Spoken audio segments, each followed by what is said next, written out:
આવી ઇસ્ત્રી કરવાની હોય? તને ઇસ્ત્રી કરતા નથી આવડતું? મારા છોકરાને આવી ઇસ્ત્રી ન ગમે.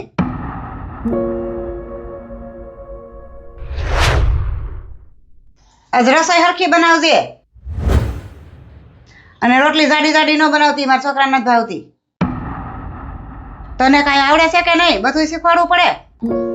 મમ્મી હું ધીમે ધીમે બધું શીખી જાય. એની માએ કઈ શીખવાડ્યું જ નથી. કોણ જાણે કેવી વહુ મને મળી. મારા તો નસીબ જ નબળા છે.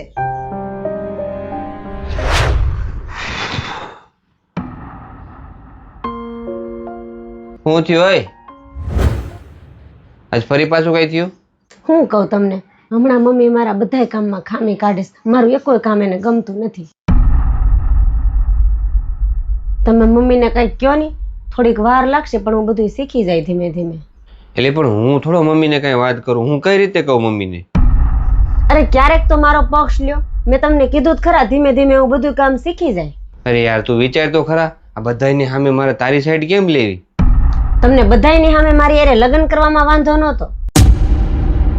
આજ ઘરમાં મારી હારે આવું વર્તન થાય છે તો તમને એવો વિચાર આવે છે કે મારે બધાયની સામે કેમ બોલવું. તો તમને ત્યારે એવો વિચાર નહોતો આવતો? તો તમે અત્યારે બધાની સામે મારો પક્ષ લઈને તમે એટલું ન બોલી શકો કે ધીમે ધીમે બધું શીખી જાય? મિત્રો, કોઈ પણ પત્નીની સૌથી મોટી તાકાત હોય છે એમના પતિનો વિશ્વાસ અને સાથ. જો પત્નીના સંઘર્ષમાં એના પતિનો સાથ મળી જાય ને તો પત્ની કોઈ પણ મુશ્કેલી હોય એ મુશ્કેલી સામે હસતા હસતા ઊભી રહે છે. તો આ વાત તમને કેવી લાગી? કોમેન્ટમાં જરૂર કહેજો. અને અમારો આ વિડીયો તમને પસંદ આવ્યો હોય તો 10 પરિવારને મોકલી દેજો.